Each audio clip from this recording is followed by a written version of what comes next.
सबसे पहले हम श्लोक दोहराएंगे।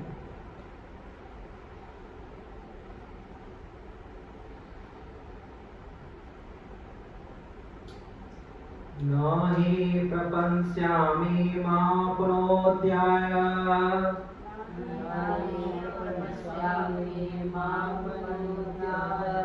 यच्छोकमुच्छोषणमिन्द्रियाणाम् अव्यापभूमावसपत्नमृन्दम्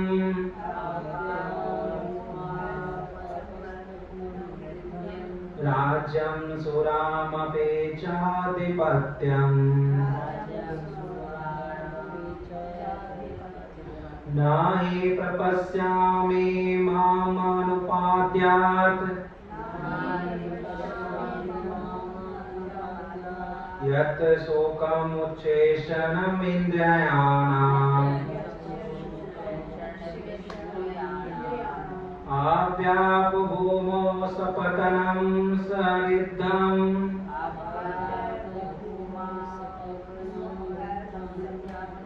राज्यं सुराणामपि चाधिपत्यम्।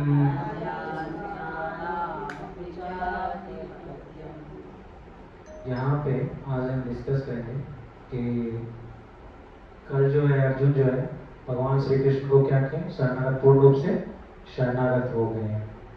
और आज भगवान श्री कृष्ण से कुछ अनुरोध कह रहे हैं। क्या कह रहे हैं? कह रहे हैं यहाँ पे भूमो, भूमो मतलब भूमो, यहाँ पे क्या भूमो मतलब पृथ्वी में, अशपंतन निष्कंटक, असपंतन मतलब निष्कंटक, रिद्धम राज्य मतलब समृद्ध राज, शुभानाम अधिपत्यम च एवं देवताओं के अधिपत्य को, अव्यापी पाकर भी, अभी अपी मतलब अव्यापी पाकर भी, यत यत मतलब जो, मम मम मतलब मेरी, मम मतलब मेरी, इंद्रियाना इंद्रियाना मतलब इंद्रियों का अव्याप प्राप्त करके, भूमो पृथ्वी पर, असपत्तना मतलब शत्रु विहीन, रिद्धम समृद्ध, राज्यम राज्य, शुभानाम देवताओं का, अपि चाहे जो भी, च मतलब अधिपत्यम सर्वोच्च। अब भगवान श्री कृष्ण से अर्जुन कह रहे हैं कि मुझे ऐसा कोई साधन नहीं दिखता जो मेरी इंद्रियों को सुखाने वाले शोक को दूर कर सके। अब अर्जुन जो है पूरा ज्ञान अपना लगा चुका है, पूरा ज्ञान विज्ञान सब कुछ भगवान श्री कृष्ण के सामने प्रस्तुत कर चुका है। अब भगवान श्री कृष्ण से कह रहा है कि अब मुझे कोई साधन नहीं दिख रहा है इंद्रियों को सुखाने वाले शोक को दूर सके। इंद्रियों को कैसे सुख रहा है उसका, अर्जुन को कैसे इंद्रियों सुख रहा है, वो भयभीत हो रहा है, गांडीव छूट रहा है, उसके बॉडी में पूरा पसीना आ रहा है, तो क्या इंद्रियों उसका क्या है, सेंसेस सुख रहा है, उसका गला सुख रहा है। वो कह रहा है इसमें दो चीज का हम चर्चा करेंगे कि स्वर्ग पर देवताओं के अधिपति की इस तरह इस धान्य संपन्न सारी पृथ्वी पर इस कंठक राज्य प्राप्त करके भी मैं इस शोक को दूर नहीं कर सकूंगा। अब यहाँ पे काफी इम्पोर्टेंट है, यहाँ पे दो चीज हम ध्यान देंगे। पहला, क्यों अर्जुन कह रहा है कि एक तो उनको भगवान श्री कृष्ण बोल रहे हैं कि अगर तुम जीत गए तो तुम्हें क्या मिलेगा, स्वर्ग मिलेगा, जीत गए तो अकंटक राज्य मिलेगा। अकंटक मतलब जिसका कोई शत्रु ही नहीं है पूरी धरा पे, जिसका कोई शत्रु ही नहीं, अकंटक राज्य मिलेगा। हार गए मर गए तो स्वर्ग मिलेगा, अगर हार गए तो स्वर्ग मिलेगा, अगर जीत गए तो अकंटक राज्य मिलेगा। अर्जुन अब यहाँ पे कह रहा है, तो अर्जुन क्या था, बुद्धिमान, उसको शास्त्र का नॉलेज था। वो कह रहा है यदि श्री कृष्ण कहे कि मेरे प्रति तुम्हारा गौरव भाव अपितु साख्य भाव है, अतएव मैं किस प्रकार तुम्हें अपना शिष्य बनाऊंगा। भगवान श्री कृष्ण कह रहे हैं अर्जुन से कि तुम्हारा हमारा जो है साख्य भाव, हम तुम तुम्हारे मित्र हैं, तुम बोल रहे हो कि तुम जो है मुझे अपना शिष्य बनाओ, कैसे मैं बनाऊंगा, तुम तो मेरे मित्र हो।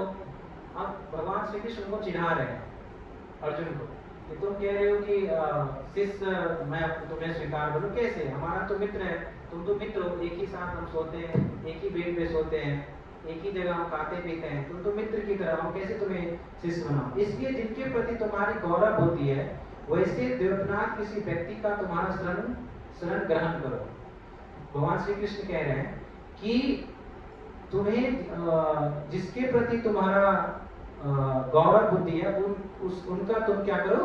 शरण ग्रहण करो। तो इसके उत्तर में ये क्या कह रहे हैं? ये भगवान श्री कृष्ण कह रहे हैं। क्या कह रहे हैं? भगवान श्री कृष्ण कह रहे हैं। तो इसके उत्तर में अर्जुन कहते हैं कि ना ही अर्थात तीनों लोकों में आपके अतिरिक्त एक भी ऐसा व्यक्ति नहीं देखता हूं जो मेरा शोक को दूर कर सके। अब यहाँ पे भगवान श्री कृष्ण उनको चिढ़ा रहे हैं, वार्तालाप हो रहा है कि तुम तो मेरे सखा हो, मैं तुम्हें कैसे अपना शिष्य बनाऊंगा?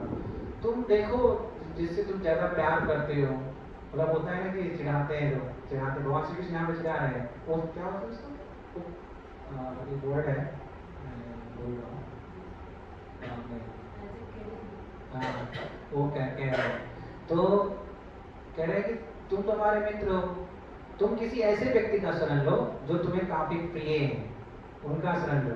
पर अर्जुन कह रहे हैं, अर्जुन तो जानते हैं कि भगवान है, वो कह रहे हैं ना ही अर्थात तीनों लोकों में आपके अतिरिक्त ऐसा भी व्यक्ति नहीं देखता हूं जो मेरा शोक दूर कर सके।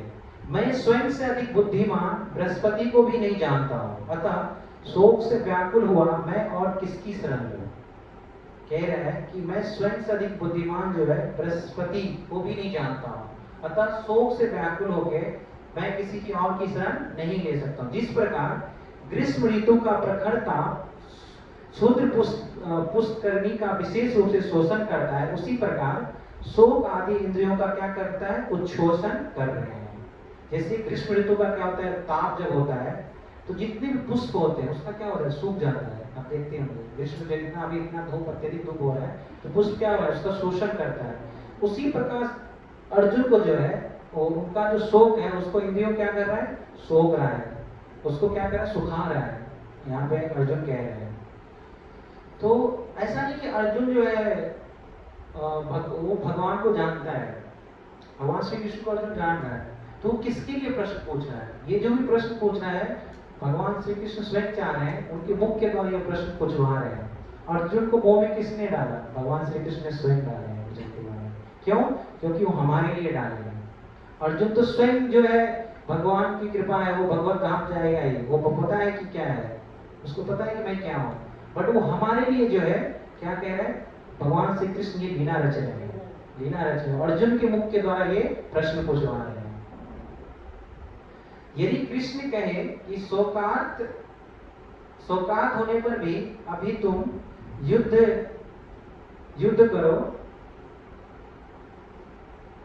करो और उसके बाद जीत जाने पर राज के सुख भोग अभिनिष्ट होने से तुम्हारा शोक दूर हो जाएगा, तो भगवान श्री कृष्ण कह रहे हैं कि तुम युद्ध करो और युद्ध करने के बाद तुम्हारे अकंटक राज मिल जाएगा, उससे तुम्हारा शोक दूर हो जाएगा। तो इसके उत्तर में अर्जुन क्या कहते हैं? बहुत अच्छा प्रश्न है। अर्जुन कह रहे हैं कि अव्याप इत्यादि कर रहे हैं, अर्थात पृथ्वी के निष्कंटक राज्य अथवा स्वर्ग में देवताओं के अधिपत्य को प्राप्त करने से भी मेरे इंद्रियों का इस प्रकार ही शोषण होगा। अर्जुन कह रहे हैं कि अगर मैं राज्य भी जीत लूं और मुझे इंद्र का जो राज्य है स्वर्ग का राजा भी बना दिया जाए, उसके बाद भी मैं शोक से रहित नहीं हो पाऊंगा। क्यों? क्योंकि यहाँ पे कीर्तन भूषण टीका में कह रहे हैं, लिख रहे हैं, तुम तो शास्त्र की ज्ञाता हो तो शास्त्र ज्ञान के प्रकाश में ही स्वाहित का विचार करते हुए कर्म करो। तुम तो मेरे मित्र हो, तो तुम्हें मेरा शिष्य बनने की क्या आवश्यकता है? अब भगवान श्री कृष्ण और थोड़ा उनको किडिंग करते हैं, जस्ट उनका वो मजाक उड़ा रहे हैं। वो कह रहे हैं तुम तो शास्त्र की ज्ञाता हो। होता है ना कि कोई व्यक्ति आता है, पूछता है प्रभु जी बताइए, तो अरे प्रभु जी आप तो शास्त्र के ज्ञाता है, आप ही बताइए, आप ही बताइए। मुझे कुछ ज्ञान नहीं है, आप तो पूरे शास्त्र का इतना देर से आप प्रवचन कह रहे हैं, आप ही कुछ बताइए, मैं तो कुछ जानता ही नहीं हूँ। इसी प्रकार भगवान श्री कृष्ण कह रहे हैं तुम तो इतना जैसे शास्त्र का रेफरेंस दे रहे हो, रेफरेंस दे रहे हो कि शास्त्र ये कह रहा है, शास्त्र ये कह रहा है, तो तुम्हारा शास्त्र के तुम ज्ञाता हो, और शास्त्र ज्ञान के प्रकाश में तुम्हारा स्वहित का विचार करते हुए कर्म करो। तुम जो जानते हो उसी के अकॉर्डिंग तुम कर्म करो। तुम तो मेरे मित्र हो, कह रहे भगवान, तुम तो मैं तुम्हें कैसे स्वीकार कर सकता हूँ। तो अब यहाँ पर अर्जुन का बहुत अच्छा जवाब है।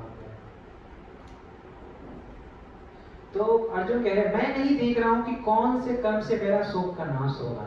अर्जुन यहाँ पे कह रहे हैं कि मुझे अब पता नहीं चल रहा है कि कौन से कर्म से मेरा ये जो शोक है कि मैं द्रोण को मार रहा हूँ, द्रोण को मार रहा हूँ, भीष्म पितामह को मार रहा हूँ, कौन से शोक से मेरा क्या होगा, कर्म से शोक नाश होगा। वह इस शोक का वर्णन करते हुए कह रहे हैं कि यह मेरी इंद्रियों को सुखा रहा है। इसी शोक का वो वर्णन करते हुए क्या कह रहे हैं, हमारी जो इंद्रियां हैं, अर्जुन की इंद्रियां को क्या कर रहा है, सुखा रहा है। इसलिए इस शोक का नाश करने के लिए मैं आपकी शरण ले रहा हूँ। ये जो शोक भावना है जो मेरे अंदर चल रही है, उथल पुथल चल रही है, इस शोक के कारण मैं आपकी क्या कर रहा हूँ, शरण ले रहा हूँ। इसी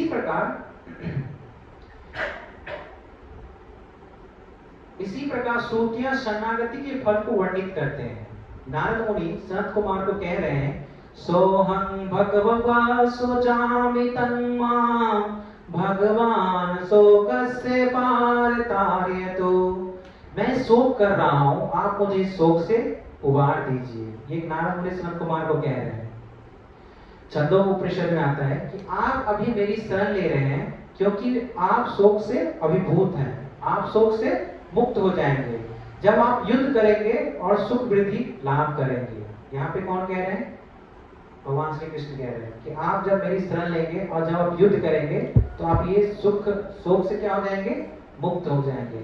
यदि मैं विजय होता हूँ, अब अर्जुन कह रहे हैं, यदि मैं विजय होता हूँ और निष्कंटक राज प्राप्त करता हूँ, या फिर मैं मारा जाता हूँ और स्वर्ग में इस प्रकार का आधिपत्य प्राप्त करता हूँ, तो ये भी सब मेरे शोक का नाश नहीं कर सकता है। अब अर्जुन कह रहे हैं कि अगर मैं विजय भी हो जाता हूँ, मैं पूरे धरती का राजा भी बन जाता हूँ, या स्वर्ग का राजा भी, मतलब मरने के बाद स्वर्ग में ही चला जाता हूँ, तब पर भी मेरे के अंदर जो ये शोक है वो खत्म नहीं होगा। यहाँ क्या बता रहे हैं, तद यथम कर्म जितो लोका छियता एवं एवमोत्र पुण्या जितो लोक छियते। कर्म के द्वारा प्राप्त लोक का क्षय हो जाता है और कर्म के द्वारा लोक क्षय हो जाता है। यही पारिक सुख जो युद्ध करने से मुझे प्राप्त होगा वो मेरे शोक का नाश नहीं कर पाएगा। इसलिए कृपया मुझे बताइए कि युद्ध किस प्रकार के लिए मेरे लिए लाभप्रद होगा। अब यहाँ पे ये तो पता है कि जिस व्यक्ति का जन्म हुआ है उसका मृत्यु निश्चित है। तो जितने भी संसार में व्यक्ति हैं वो क्या है, सभी शोकाकुल हैं। चाहे कोई भी जीव हो, सभी शोकाकुल में ग्रस्त है। चाहे एक बच्चा हो, चाहे एक बूढ़ा हो, चाहे एक जवान हो, सभी शोकाकुल में है। जिसका बचपन है उसका वृद्ध जाएगा ही, जन्म मृत्यु जन्म व्याधि से वो गुजरेगा ही, बुजुर्ग होगा ही एक दिन। चाहे वो रोडपति हो, चाहे वो करोड़पति हो, दोनों का ही हाल होने वाला है। तो ये सभी के जीवन में क्या है, शोक है ही। बुद्धिमान व्यक्ति कौन है, जो ये जानने की कोशिश करता है कि दुख का कारण क्या है, दुख का कारण क्या है। ये जो दुख जो जीवन में हमारे जीवन में हो रहा है उसका कारण क्या है, वो उसके बारे में विचार करता है, उसके बारे में सोचता है। जिस प्रकार अर्जुन जो है अभी उसका पूरा निष्कंटक राज्य दे दिया जा रहा है, पूरा राज दे रहा है, तब पर भी बोल रहा है कि मैं शोका रहित हूँ। आप समझिए, आपके पास 50 करोड़ 100 करोड़ रुपया आ जाए, आपको भगवान बोले 100 करोड़ रुपया ले लो, ठीक है, उसके बाद भी आपको दुख नहीं जाएगा, उसके बाद भी दुख होगा। तो यही अर्जुन का है। उसको बोल रहे हैं कि भगवान तुम जीत जाओगे तो निष्कंटक राज मिल जाएगा, और अगर मर गए तो तुम्हें स्वर्ग मिल जाएगा। क्यों?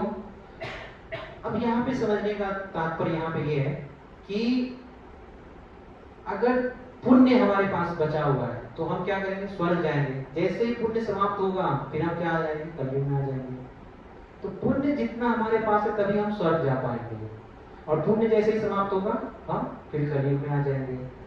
ये धन है, ये राज्य है, एक दिन समाप्त हो जाएगा। ये परमानेंट नहीं है, ये राज भी एक दिन समाप्त हो जाएगा, ये धन भी एक दिन समाप्त हो जाएगा। अर्जुन कह रहा है कि मुझे एक ऐसा सोल्यूशन दीजिए जो परमानेंट हो। वो क्षणिक वाला सोल्यूशन मुझे नहीं चाहिए आपसे, मुझे परमानेंट सोल्यूशन दीजिए। मुझे नहीं चाहिए कि मैं आप थोड़ा दिन स्वर्ग में थोड़ा लुत्फ उठा लूँ फिर आ जाऊँ। मुझे ऐसा सोल्यूशन दीजिए जो परमाणिक हो। अब यहाँ पे प्रभुपाद जी तात्पर्य लिख रहे हैं, यद्यपि अर्जुन धर्म तथा सदाचारों के नियमों पर आधारित अनेक तर्क प्रस्तुत करता है, किंतु ऐसा प्रतीत होता है कि वो अपने गुरु भगवान श्री कृष्ण की सहायता के बिना अपनी असली समस्या को हल नहीं कर पा रहा है। वो समझ गया था कि उसका तथाकथित ज्ञान उसकी उन समस्या को दूर करने में व्यर्थ है जो उसके सारे अस्तित्व शरीर को सुखाए दे रही थी। उसे इन उलझनों को भगवान कृष्ण जैसे आध्यात्मिक गुरु की सहायता के बिना हल कर पाना असंभव लग रहा था। शैक्षिक ज्ञान, विद्वता, उच्च पद, ये सब जीवन की समस्या को हल करने में व्यर्थ है। यदि कोई इसमें सहायता कर सकता है तो वो एकमात्र गुरु है। अतः निष्कर्ष यह निकला कि गुरु जो 100% कृष्ण भावना भावित होता है वही एकमात्र प्रामाणिक गुरु है और वही जीवन की समस्याओं को हल कर सकता है।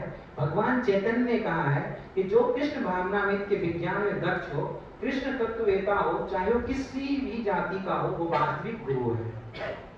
अब यहाँ पे समझने का प्रयास करेंगे कि अगर आप कितने भी विद्वान हो, पीएचडी कर लिया, डॉक्टर फिलॉसफी बन गया, भगवत गीता में फिलॉसफर हो, पूरा नॉलेज है भगवत गीता का, तब पर भी आपके जीवन में शोक रहेगा, दुख रहेगा।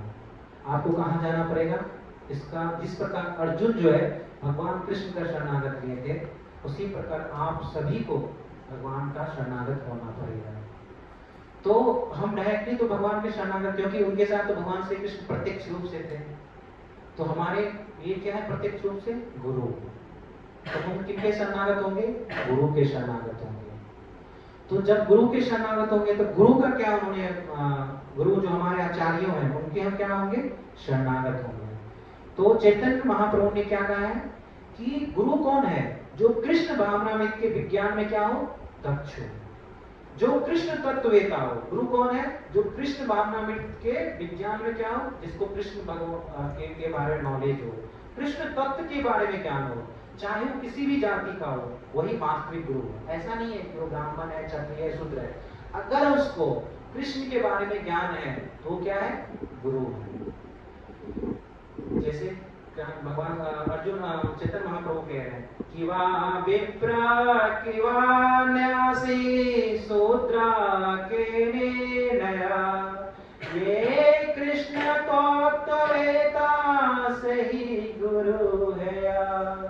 कोई व्यक्ति चाहे वो विप्र वैदिक ज्ञान में दक्ष हो, निम्न जाति में जन्मा शूद्र हो, या कि सन्यासी, यदि वो कृष्ण के विज्ञान दक्ष कृष्ण तत्ववेता है तो वो यथार्थ प्रमाणिक गुरु है। चैतन्य चरितामृत में लिखा गया है। अतः कृष्ण तत्ववेता हुए बिना कोई प्रमाणिक गुरु नहीं हो सकता है। वैदिक साहित्य में भी कहा गया है, खट कर्म निपुणो विप्रो मंत्र तंत्र विशारदा विष्णु गुरुरंस्यादा वैष्णवो स्वचो गुरु। विद्वान ब्राह्मण भले ही वो संपूर्ण वैदिक ज्ञान में पारंगत क्यों न हो, यदि वो वैष्णव नहीं है या कृष्ण भावनामृत में दक्ष नहीं है तो गुरु बनने का पात्र नहीं है। किंतु शूद्र यदि वो वैष्णव या कृष्ण भक्त है तो वो गुरु बन सकता है। संसार की समस्याओं जरा, जन्म, जरा, व्याधि तथा मृत्यु को निवृत्ति, धन संचय तथा आर्थिक विकास से संभव नहीं है। विश्व के विभिन्न भागों में ऐसे राज्य हैं जो जीवन की सारी सुविधाओं से तथा संपत्ति एवं आर्थिक विकास से पूरित है, किंतु फिर भी उनके सांसारिक जीवन की समस्या जो की त्वय बनी हुई है। वो विभिन्न साधनों से शांति खोजते हैं, किंतु वास्तविक सुख उन्हें तभी मिल पाता है जब वो कृष्ण भावनामृत से युक्त कृष्ण की प्रमाणिक प्रतिनिधि के माध्यम से तथा कृष्ण अथवा कृष्ण तत्व पूरक भगवत गीता तथा श्रीमद् भागवत के परामर्श को ग्रहण करते हैं। अब यहाँ चैतन्य महाप्रभु ने क्या कर दिया है? डिक्लेयर कर दिया है। चैतन्य महाप्रभु ने क्या कहा? ऐसा नहीं है कि कोई ज्ञात वेता है, विद्वान है, वेदों को जानने वाला है, वो गुरु है। गुरु कौन है? जो कृष्ण भावनामृत को समझता है, जो कृष्ण तत्व को समझता है, वो ही क्या है? गुरु है। दूसरा बता रहे हैं कि यहाँ पे कि संसार की क्या समस्याएं हैं? जन्म, जरा, व्याधि तथा मृत्यु। जन्म होगा, जरा होगा, व्याधि होगा और मृत्यु भी होगा। मटेरियल में हम कितना धन संचय करने में लगे रहते हैं कि धन मिले, एक बच्चा जो है जब जन्म लेता है तो पेरेंट्स को बोलते हैं, जब थोड़ा बड़ा होता है कि स्कूल जाओ, स्कूल जाओ, स्कूल जाओ, अच्छे मार्क लेके आओ, अच्छे मार्क लेके आओ, अच्छे परसेंटेज लेके आओ। बच्चा उसमें जाता है, अच्छा मार्क लेके आता है। फिर कॉलेज में जाता है बच्चा, फिर उसके सहपाठी बोलते हैं कि अच्छे मार्क लेके आओ, अच्छे मार्क लेके आओ। फिर बच्चा उसमें लगा रहता है। जब बच्चा बड़ा हो जाता है, उसकी नौकरी लग जाती है। नौकरी का फिर तो आप समझते हो, नौकरी लग जाती है तो फिर उसके बच्चे को क्या किया जाता है, शादी करा दिया जाता है। शादी करा दिया, फिर उसको कहा जाता है धन और कमाओ, धन और कमाओ, मकान बनाओ, घर बनाओ, फैमिली संभालो। फिर एक दिन उसकी क्या हो जाती है, मृत्यु हो जाती है। तो यही है जन्म, जरा, व्याधि, मृत्यु। यही चार चीजों में जितने भी है, जो भी जन्म लेता है वो क्या है, फंसा हुआ है इन चार चीजों में। भगवान यहाँ के क्या कह रहे हैं, कह रहे हैं कि कितना भी आप धन संचय कर लीजिए, कितना भी आर्थिक विकास कर लीजिए, आपका संभव नहीं है। ऐसे कितने भी कंट्री है, ऐसे कितने भी देश हैं जहाँ पे सभी के पास ये सब कुछ है, उसके भी बाद भी वो क्या है, दुख में है। उसके बाद भी वो क्या है, शोक में है। तो ये हमको अपने आप से प्रश्न पूछना चाहिए, क्यों दुख का कारण क्या है और उसका सॉल्यूशन क्या है। दुख क्यों हमारे जीवन में है? जब ये चीज हम आत्ममंथन करेंगे तब हमको उसका क्या मिलेगा, सॉल्यूशन मिलेगा। तो ये सबसे इंपॉर्टेंट है यहाँ पे कि, और उसके बाद हम क्या करते हैं, जब ये सब परेशानी से हम जूझते हैं तो हम उसके बाद क्या करते हैं, शांति खोजने जाते हैं। उसके बाद जब ये सभी परेशानी हमारे जीवन में आती है तब हम क्या करते हैं, शांति की खोज में जाते हैं। तो ये यहाँ पे हमको समझना पड़ेगा कि प्रामाणिक गुरु ने हमको क्या क्या, तो प्रामाणिक गुरु क्या है, जगत गुरु श्रील प्रभुपाद जी, वो क्या है, प्रामाणिक गुरु है। उन्होंने क्या कहा है कि भगवत गीता का अध्ययन करने के लिए, श्रीमद् भगवत गीता का अध्ययन करने के लिए, चैतन्य चरितामृत का अध्ययन करने के लिए, और क्या करने के लिए, हरे कृष्णा कृष्णा कृष्णा हरे हरे, हरे राम राम राम हरे हरे। तो इस महामंत्र का क्या करने के लिए, जप करने के लिए। भले ही हमारे पास क्या है, साक्षात भगवान श्री कृष्ण स्वयं नहीं है बतलाने के लिए, बट उनका क्या है, श्रीमद् भगवत गीता के रूप में क्या है, उनकी वाणी है हमारे पास। तो ये वाणी और उनमें कोई अंतर नहीं है। भगवान के नाम और भगवान में जिस प्रकार कोई अंतर नहीं है, उसी प्रकार भगवान की जो वाणी है उनमें कोई अंतर नहीं है। तो ये जो इसमें जो लिखा है वो साक्षात भगवान ही है। तो जब इस चीज को, हम इस शास्त्रों को फॉलो करेंगे तब हमको क्या होगा, इस जन्म मृत्यु जरा व्याधि से क्या होगा, हमको मुक्ति मिलेगी। आगे प्रभुपाद जी क्या कह रहे हैं, यदि आर्थिक विकास तथा भौतिक सुख किसी के पारिवारिक, सामाजिक, राष्ट्रीय या अंतर्राष्ट्रीय अव्यवस्था से उत्पन्न हुए सुखों को दूर कर पाते तो अर्जुन यह न कहता कि पृथ्वी का अप्रतिम राज या स्वर्ग लोक में देवताओं की सर्वस्ता भी उनके शोकों को दूर नहीं कर सकती। बहुत अच्छा यहाँ पे प्रभुपाद जी लिख रहे हैं। वो कह रहे हैं कि अगर किसी भी व्यक्ति को उसका आर्थिक विकास, उसके पास काफी धन है, भौतिक सुख, बंगले लगे हुए हैं, 5 स्टार है, बड़ा बड़ा अच्छा पलंग लगा हुआ है, गद्दे लगे हुए हैं, सामाजिक में उसका पूरा नाम है, इंस्टाग्राम पे 25 लाख फॉलोवर है, 50 लाख फॉलोवर है, लोग जान रहे हैं, अंतर्राष्ट्रीय में लोग, सभी लोग जान रहे हैं, देश विदेश तक जान रहे हैं। अगर ऐसा रहता, अर्जुन को तो पूरा अकंटक राज्य मिल गया, पूरा राज्य मिल गया था।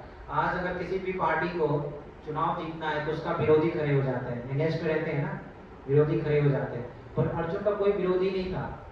बोला कि अगर जीत जाओगे तो कोई तुम्हारा विरोधी ही नहीं सोच सकता है, तुम सदा के लिए राज्य करोगे। तो अर्जुन ये क्यों छोड़ रहा है, वो राज्य भी छोड़ रहा है, पूरा वर्ल्ड का, पूरा संसार का राजा भी छोड़ रहा है, उसको छोड़ रहा है, स्वर्ग लोक का, इंद्र का सिंहासन भी छोड़ रहा है। अगर इससे सुख मिलती तो क्या अर्जुन ये छोड़ पाता? अर्जुन कहता है इससे सुख मिलती है, यही चाहिए मुझे, बट इससे सुख नहीं मिलती है। इससे क्या मिलती है हमको? दुख मिलती है। यही शोक का कारण है। इसलिए उसे कृष्ण भावनामृत का आश्रय क्या करना चाहिए? ग्रहण करना चाहिए। और यदि यही शांति तथा समझता का क्या है? उचित मार्ग है। आर्थिक विकास या विश्व का अधिपत्य प्राकृतिक प्रलय द्वारा किसी भी क्षण समाप्त हो सकता है। आज हम देख सकते हैं कि लोग क्या कर रहे हैं, चंद्रमा पे जमीन ले रहे हैं। सुनने में आता है चंद्रमा पे लोग जमीन खरीद रहे हैं। एक दिन ऐसा कुछ आएगा, चंद्रमा विलुप्त हो जाएगी। अभी कुछ साल पहले उत्तराखंड में जो केदारनाथ में बादल फटा हुआ था, कितने लोग मर गए थे, जगह जगह पूरा हो गया था। तो ऐसा कुछ आएगा, सुनामी, चंद्रमा ही गायब हो जाएगी। तो वो परमानेंट नहीं है। हम कहीं जमीन लेते हैं 50 लाख 2 करोड़ 3 करोड़ जमीन लेते हैं, किसके लिए? पुत्र के लिए जमीन लेते हैं कि पुत्र सुख भोग करेगा। खुद तो सुख भोग कर नहीं पाते हैं, पुत्र पुत्री के लिए सुख भोग करने के लिए हम ले रहे हैं, अपना सुख भोग तो कर ही नहीं पा रहे हैं, तो हम आगे की चिंता कर रहे हैं। तो यहाँ पे बता रहे हैं कि हाँ प्रभुपाद जी यहाँ लिख रहे हैं, यहाँ तक कि चंद्रलोक जैसे उच्च लोकों की यात्रा भी जिसके लिए मनुष्य प्रयत्नशील है और एक झटके में समाप्त हो सकती है। भगवत गीता इसकी पुष्टि करती है। छीने पुण्य मर्त लोका विशेषते, जब पुण्य कर्मों के फल समाप्त हो जाते हैं तो मनुष्य सुख के शिखर से जीवन का न्यूनतम स्तर पर गिर जाता है। इस तरह से विश्व के अनेक राजनीतियों का पतन हुआ है। ऐसा अधः पतन शोक का कारण बनता है। अतः यदि हम सदा के लिए शोक का निवारण चाहते हैं तो हमें कृष्ण की शरण ग्रहण करनी होगी, जिस तरह अर्जुन ने की है। अर्जुन ने कृष्ण से प्रार्थना की कि वे उनकी समस्याओं का निश्चिंत समाधान कर दे, और यही कृष्ण भावनामृत की क्या है? विधि है। तो यहाँ पे कह रहे हैं कि अगर आपको ऐसा लगता है कि भौतिक सुख से चंद्रमा पे हम जमीन लेंगे बच जाएंगे, या किसी ऐसे टापू पे हम जमीन लेके रह जाएंगे और कुछ भी तूफान वहां नहीं आएगा, प्रकृति प्रलय कुछ नहीं आएगा, हम बच जाएंगे, तो ये सोचना आपकी मूर्खता है। क्योंकि ये क्या है, जिस दिन आपका पुण्य खत्म होगा उस दिन आपका विनाश निश्चित है। तो जब पुण्य होता है तभी हम स्वर्ग लोक जाते हैं। जिस दिन पुण्य स्वर्ग लोक से खत्म हुआ वहां पे समय खत्म, आप फिर कलयुग में। तो इस चीज को, इस मीनिंग को हमको, इस तत्व को समझना चाहिए, इस डिफरेंस को समझना है हमको। तो सबसे अगर हमको शोक का रहित होना है तो हमको क्या करना है? क्या करना है? कृष्ण का क्या करना है? शरण करना है। और क्या जब करना है? हरे कृष्णा कृष्णा कृष्णा हरे हरे, हरे राम राम राम हरे हरे। जगत गुरु श्रील प्रभुपाद की। इन्हीं का कोई प्रश्न है?